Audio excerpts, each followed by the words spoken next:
विद्यार्थी आपण प्रदेशवाद किंवा प्रांतवाद, त्याला आपण इंग्रजीमध्ये रिजनलिझम असं म्हणतो.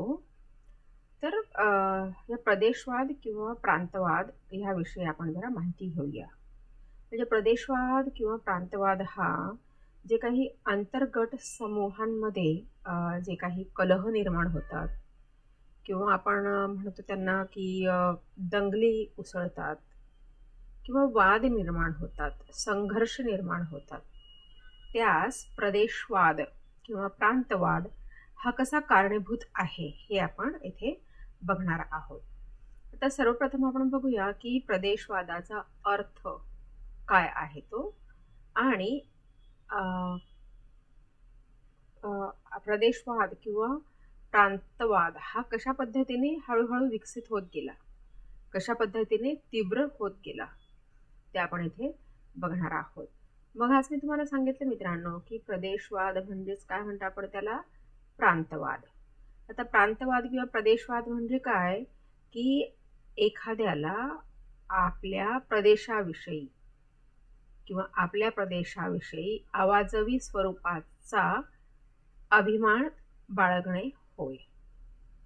अति जास्त प्रमाणात माझ्या प्रदेशाचा किंवा माझ्या राज्याचा मी अभिमान बाळगेल त्याचा. ओके. तर येथे काय होतं की आता उदाहरणार्थ मी मी कोण, मी गुजराती, मी मराठी, मी पंजाबी, मी साऊथ इंडियन, बरोबर. मग माझा जो प्रदेश आहे किंवा माझं जे राज्य आहे ते कसं इतर राज्यांपेक्षा श्रेष्ठ आहे, किंवा मी गुजराती, मी मराठी, मी पंजाबी ह्या नात्याने मी सर्वांपेक्षा किंवा इतर राज्यातील मुलांपेक्षा, इतर राज्यांतील व्यक्तींपेक्षा मी कसा वेगळा आहे, बरोबर, हे सांगणं, असं दर्शवणं म्हणजेच प्रदेशवादाला किंवा प्रांतवादाला निमंत्रित करणे होय. ह्यालाच काय म्हटलं जातं की प्रदेशवाद किंवा प्रांतवाद ह्या मानसिकतेतून निर्माण होतो, बरोबर. त्यालाच आपण काय म्हणतो, रिजनलिझम किंवा प्रदेशवाद असं म्हटलं जातं. म्हणजे थोडक्यात काय की आपल्या प्रदेशाविषयी, आपल्या राज्याविषयी अवाजवी स्वरूपाचा अभिमान बाळगणं, बरोबर. नंतर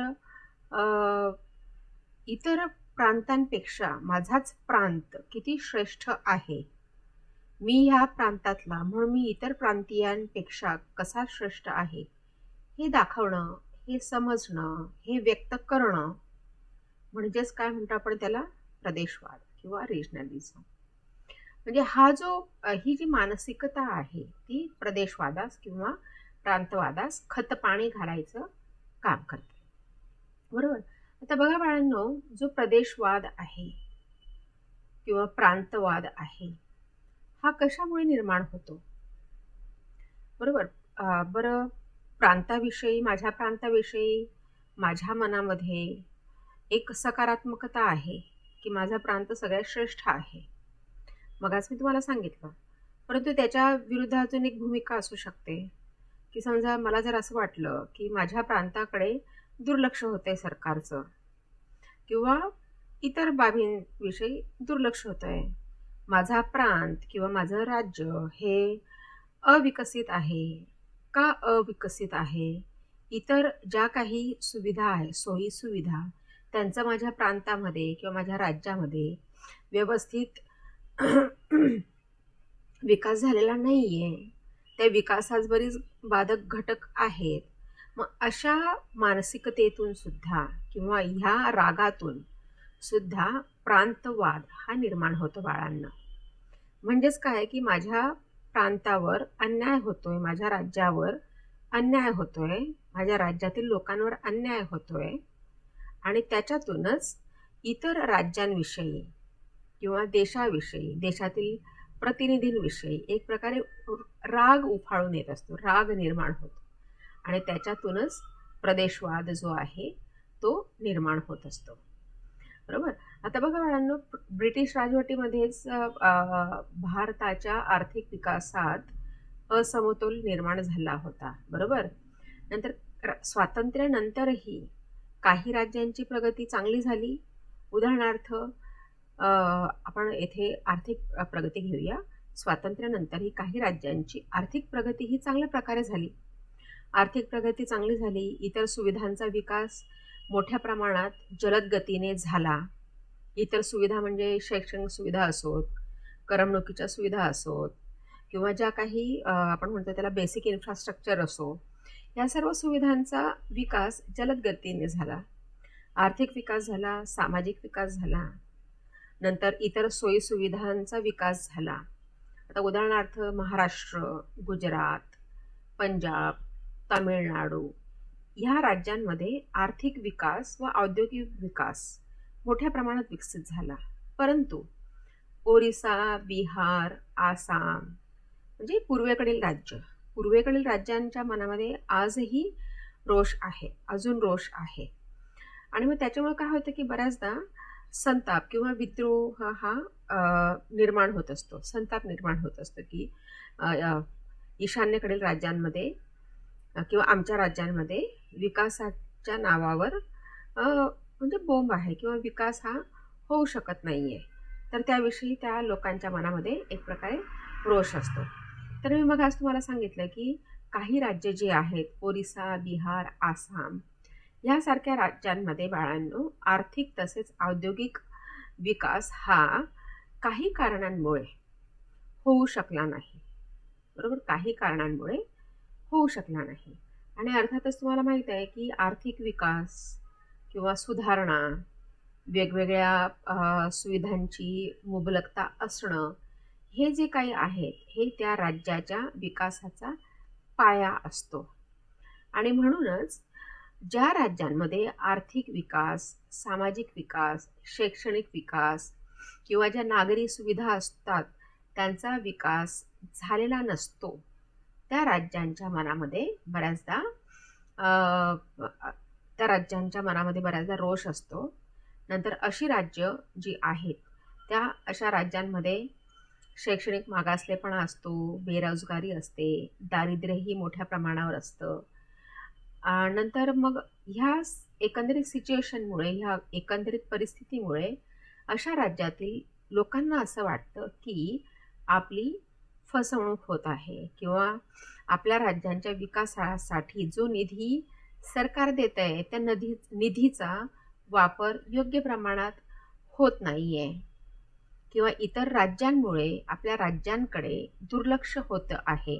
आणि ह्याच्यातूनच काय होतं बाळांनो की राज्यांमधील सलोखा जो असतो, सलोखा, प्रेम हे नष्ट होते. आणि हा सलोखा, राज्यांमधला सलोखा, प्रेम, बंधुभाव, एकात्मता नष्ट झाल्याने मग काय होतं बाळांनो की राष्ट्रीय एकात्मता जी असते किंवा त्याला आपण म्हणून राष्ट्रीय हित जे असतं किंवा राष्ट्रीय एकात्मता ही धोक्यात येते. आणि जेव्हा राष्ट्रीय हित किंवा राष्ट्रीय एकात्मता धोक्यात यायला सुरुवात होते त्यावेळेस बऱ्याचदा तो प्रदेश किंवा तो देश म्हणजे त्या देशाच्या विकासामध्ये हे घटक बाधक ठरतात बऱ्याचदा, बरोबर. तर आता आपण पुढचं बघूया. हे आपण थोडक्यात माहिती घेतली की प्रदेशवाद म्हणजे काय किंवा प्रांतवाद म्हणजे काय, ह्याविषयी आपण थोडक्यात माहिती घेतली. आता आपण पुढचं बघूया की प्रदेशवाद आणि भाषिक संघर्ष, प्रदेशवाद आणि भाषिक संघर्ष वाढण्याची कोणती कारणे आहेत. आता बऱ्याचदा काय होतं बाळांनो की प्रदेशवादाची आणि भाषिक संघर्ष वाढण्याची कारणे बरीचशी सारखी आहेत.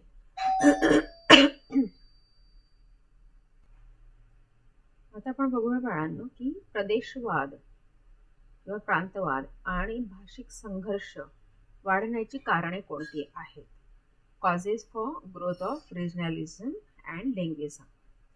तर मगच आपण बोललोय की भारतामध्ये प्रदेशवाद जो आहे तो बऱ्याच मोठ्या प्रमाणावर अधेमध्ये उफाळून येत असतो. तर मित्रांनो, प्रदेशवाद आणि भाषिक संघर्ष वाढण्याची जी कारणे आहेत ती अनेक आहेत.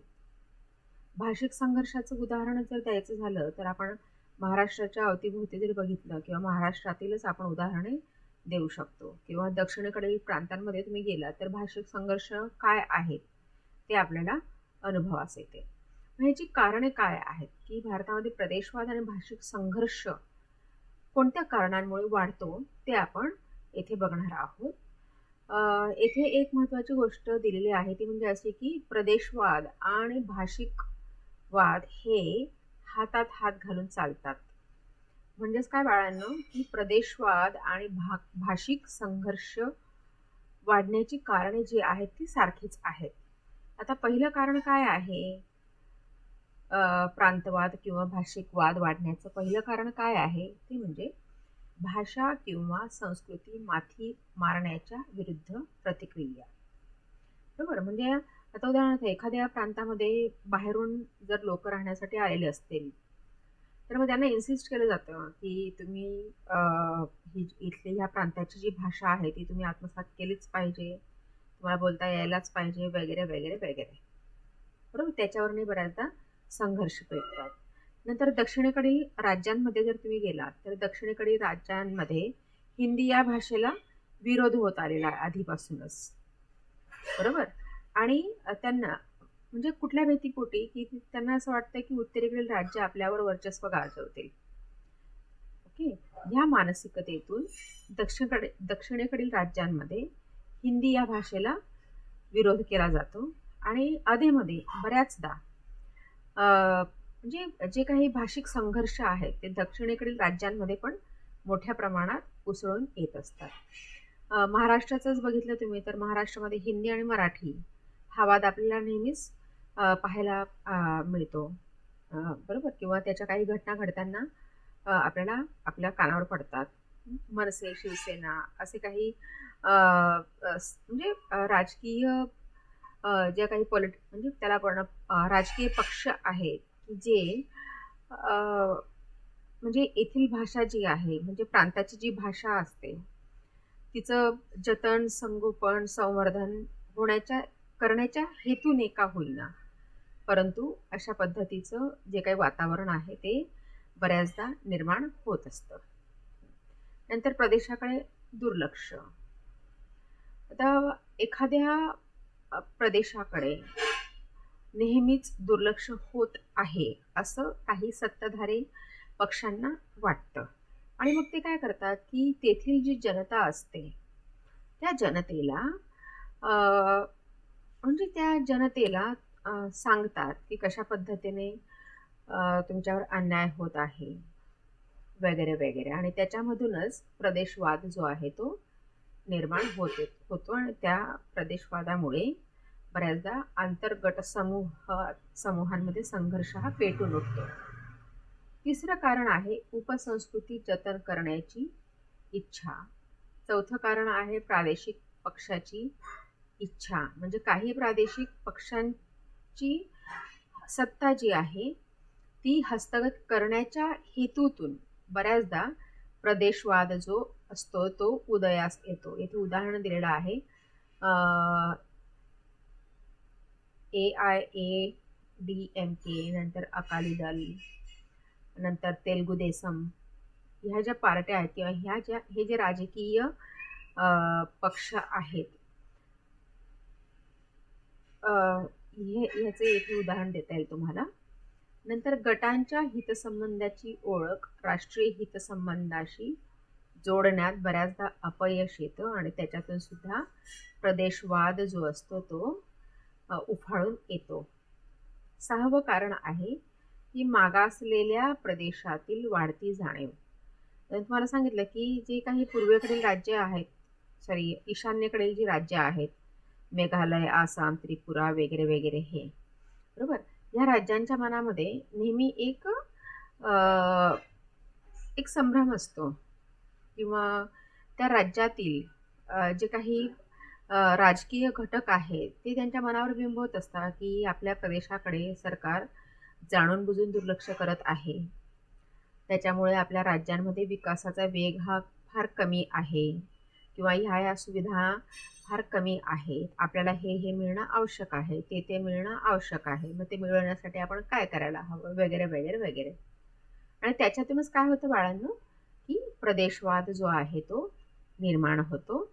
आणि प्रदेशवाद निर्माण झाला, प्रांतवाद निर्माण झाला, की तो अंतर्गत समूहांमध्ये जे काही संघर्ष पेटतात किंवा कलह माजतात किंवा दंगली होतात त्यास कारणीभूत ठरतो.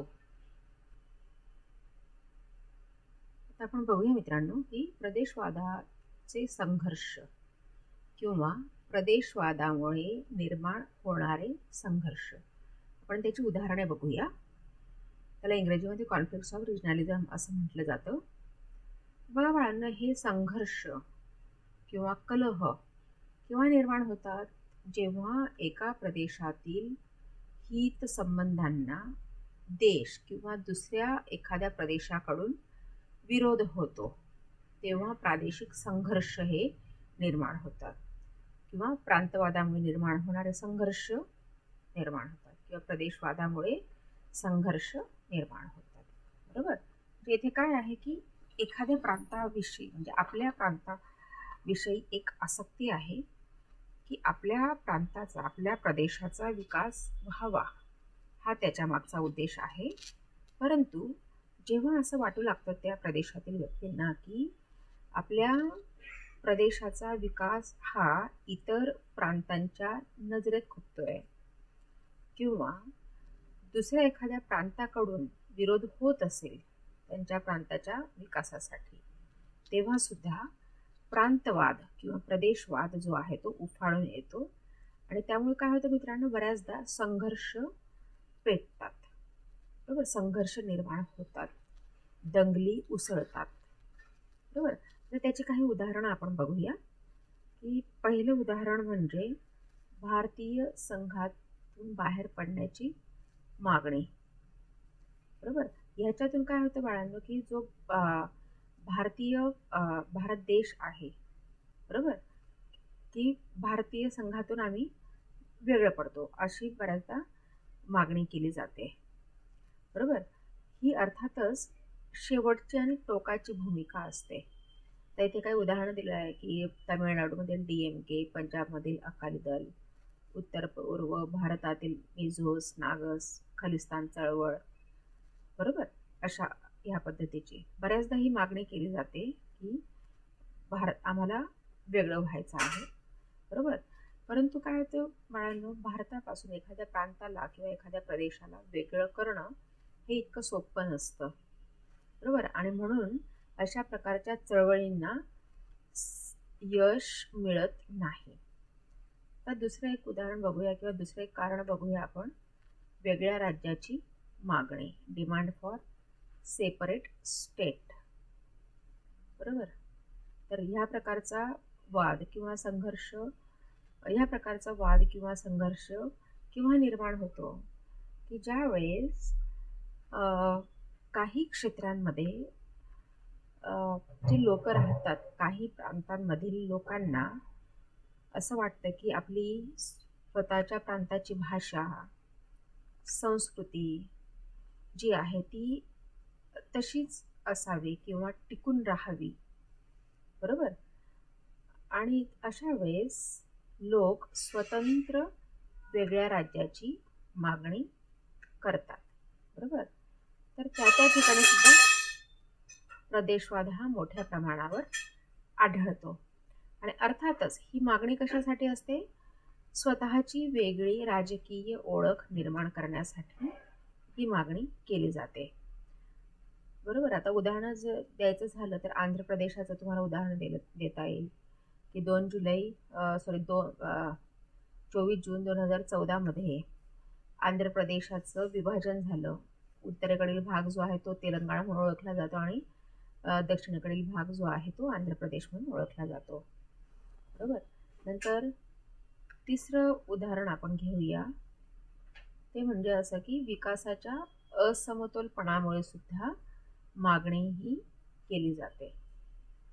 बरोबर. विकासाच्या असमतोलपणामुळे काही वेगळी मागणी केली जाते.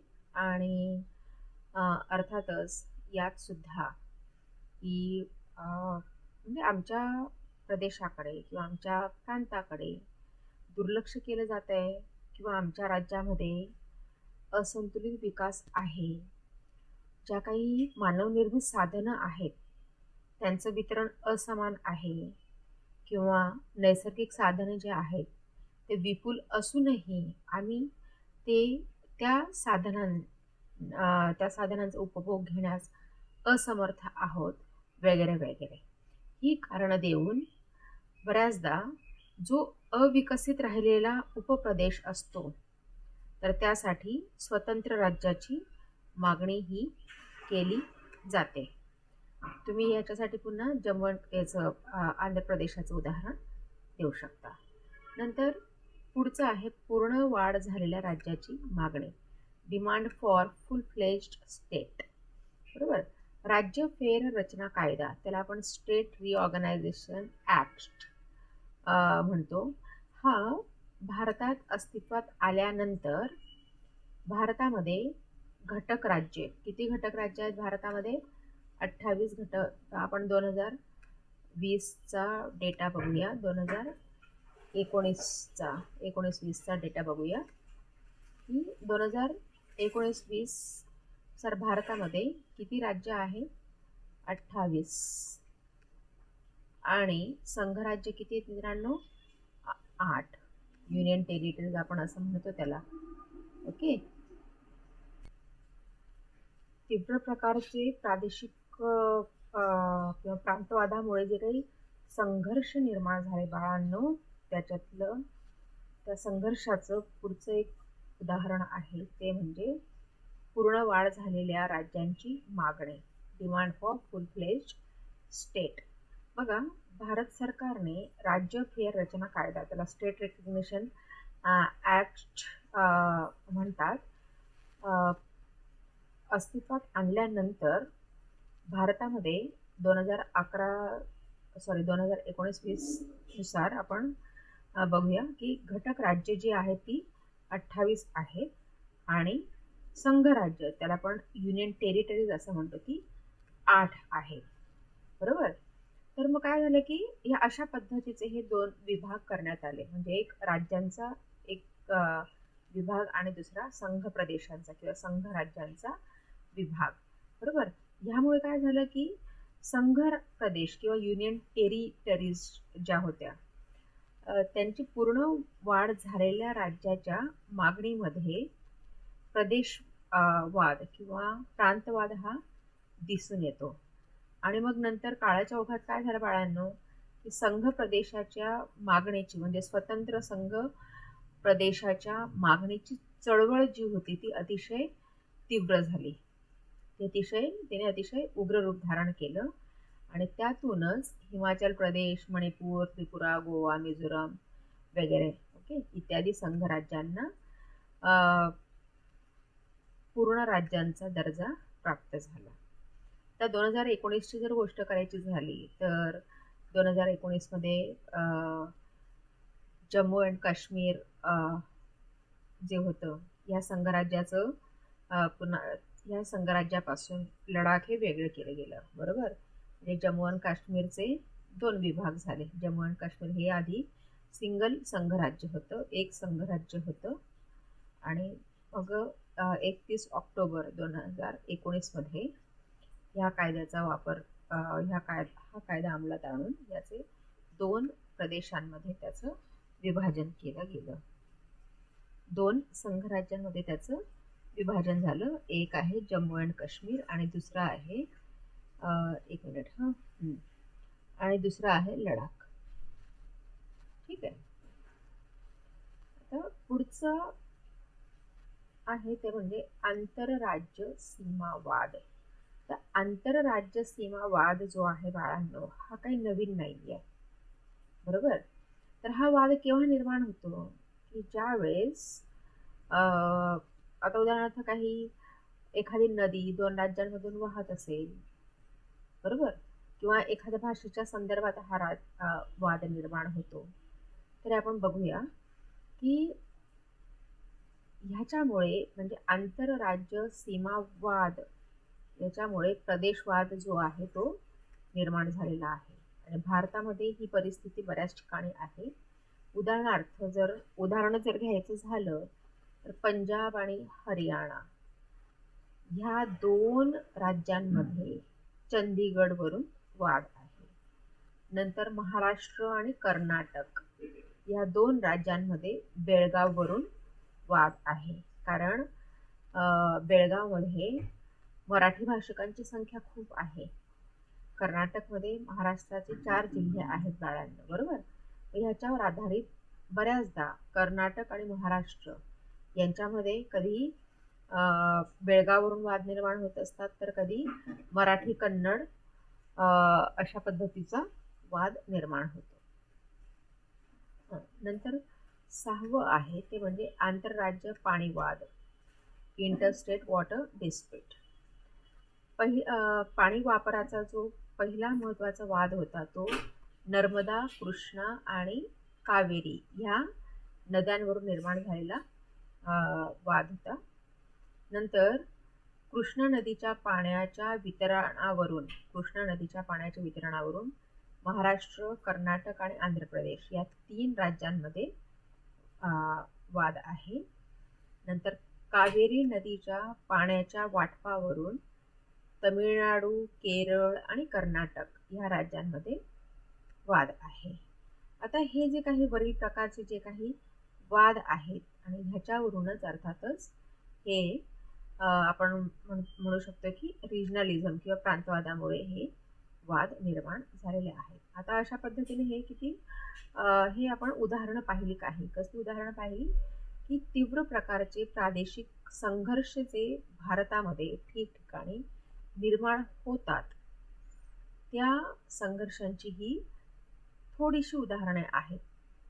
बरोबर. आता पुढचं आपण बघूया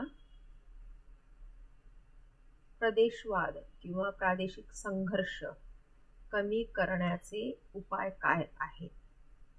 कारण संघर्षामध्ये, कलहामध्ये किंवा काही दंगली उसळल्या तर त्याच्यामध्ये सर्वसामान्य माणसांचं नुकसान होतं.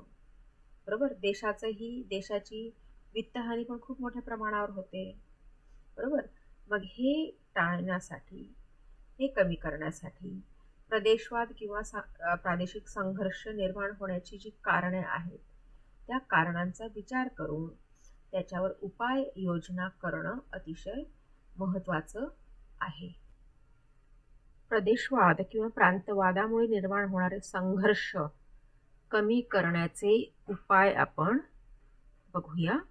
ते उपाय पुढील प्रमाणे आहेत. पहिला सर्वात महत्त्वाचा उपाय म्हणजे संघर्ष किंवा कलह निर्माण होणाऱ्या राज्यांमध्ये सामंजस्याची व सहकाराची भावना निर्माण करण्यासाठी राजकीय पक्षांनी एकत्र यायला हवं. त्याचबरोबर सामाजिक संस्था आणि प्रसारमाध्यम हे जे घटक आहेत, राजकीय पक्ष, नंतर सामाजिक संस्था, प्रसारमाध्यमांनी एकत्र येऊन त्याच्यावर एक चांगला तोडगा काढणं, त्याच्यावर विचारमंथन करणं ते अतिशय महत्त्वाचं आहे.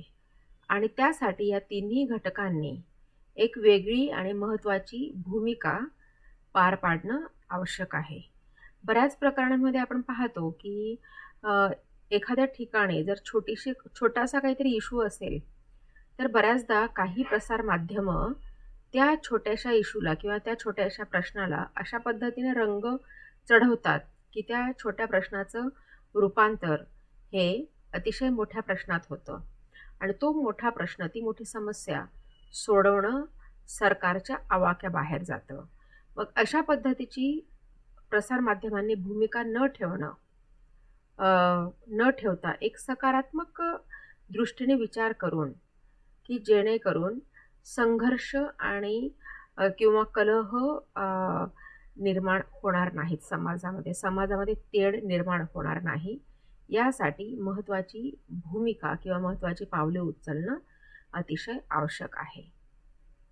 नंतर आर्थिकदृष्ट्या व औद्योगिकदृष्ट्या जे काही प्रगत राज्य आहेत, बरोबर, त्या राज्यांनी आर्थिकदृष्ट्या व औद्योगिकदृष्ट्या मागास असलेल्या राज्यांना मदत करणं आवश्यक आहे.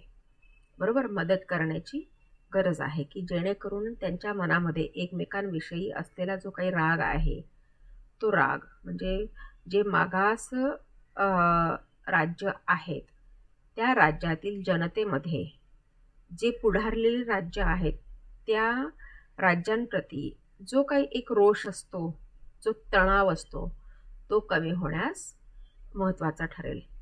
त्याचबरोबर आर्थिकदृष्ट्या व औद्योगिकदृष्ट्या मागास असलेल्या राज्यांसाठी सरकारने विशेष सवलती दिल्या पाहिजेत, किंबहुना सरकार विशेष सवलती देत आहे. बरोबर. नंतर कर सवलती द्यायला हव्यात, नंतर रोख सवलतीही देणं आवश्यक आहे, किंबहुना सरकार ते करत आहे. पुढचा उपाय काय आहे? राष्ट्रीय एकात्मता व राष्ट्रीय ऐक्य अबाधित ठेवण्यासाठी भारत सरकारकडून अर्थातच शक्य तेवढे मदत होत आहे, परंतु तरी देखील अजून थोड्या जास्त प्रयत्नांची गरज आहे की जेणेकरून जनतेच्या मनामध्ये बरोबर राष्ट्राप्रती एक वेगळा आदर निर्माण होईल, भक्ती, प्रेम, श्रद्धा निर्माण होईल आणि त्याद्वारे राष्ट्रीय एकात्मता, राष्ट्रीय हित किंवा राष्ट्रीय ऐक्य हे अबाधित ठेवण्यास मदत होईल. नंतर पुढचा उपाय आहे तो म्हणजे असा की अप्रगत राज्यांवर केंद्र सरकार तसंच प्रगत राज्यांनीही लक्ष ठेवणं अपेक्षित आहे. त्यांच्या म्हणजे अप्रगत राज्यांच्या विकासास चालना देण्यासाठी केंद्र सरकारनेही मदत करणं आवश्यक आहे. त्याचबरोबर जी काही प्रगत राज्य आहेत भारतातली बरोबर, त्यांनी सुद्धा त्या अप्रगत राज्यांच्या विकासासाठी हातभार लावणं आवश्यक आहे आणि तसे प्रयत्न अर्थातच चालू आहेत. नंतर प्रादेशिक सहकार्याची भावना वाढीस लागण्यासाठी राज्यांमध्ये सतत सांस्कृतिक देवाणघेवाण होणं आवश्यक आहे. तसंच क्रीडाविषयक कार्यक्रमांचे आयोजन करणे आवश्यक आहे, अर्थात त्या दृष्टीने प्रयत्न चालू आहेत. केंद्र सरकारकडून वितरित केल्या जाणाऱ्या निधीचे जे वाटप असते मित्रांनो, बघा प्रदेशवादाचं एक मुख्य कारण आहे. प्रदेशवादामुळे किंवा प्रांतवादामुळे जे संघर्ष निर्माण होतात, जे भांडण, तंटे, कलह निर्माण होतात, त्याचं एक मुख्य कारण काय बघितलं आपण की केंद्र सरकारकडनं जो काही निधी दिला जातो त्या निधी वाटपामध्ये दुजाभाव केला जातो असं अप्रगत राज्यांना वाटत असतं. बरोबर, आणि त्याच्यामधूनच अप्रगत राज्यातील जनतेमध्ये त्यांच्या मनामध्ये रोष निर्माण होतो. बरोबर, मग त्याच्यासाठी चांगला उपाय काय आहे की केंद्र सरकारकडून वितरित केल्या जाणाऱ्या निधीचे वाटप जे असते ते योग्य प्रमाणात करून त्यामध्ये समन्वयाची भूमिका केंद्र व राज्य सरकारने करणं आवश्यक असतं आणि त्या पद्धतीने प्रयत्न चालू आहेत. त्या पद्धतीने केंद्र सरकार व राज्य सरकार हे प्रयत्नशील आहेत. नंतर सगळ्यात महत्त्वाचा उपाय आहे तो म्हणजे असा की देशात जर खंबीर, समर्थ असं नेतृत्व असेल बरोबर, तर प्रदेशवाद किंवा प्रांतवाद हा निर्माण होणारच नाही. आणि म्हणूनच देशाला जे नेतृत्व मिळालेलं आहे त्या नेतृत्वाने अधिक म्हणजे देशाला किंवा प्रांताला जे काही खंबीर नेतृत्व मिळालेलं आहे त्याने अधिक खंबीर असणं आवश्यक आहे, समर्थ असणं आवश्यक आहे की जेणेकरून जनतेचे प्रश्न ते खंबीर नेतृत्व व्यवस्थितरित्या सोडवू शकेल.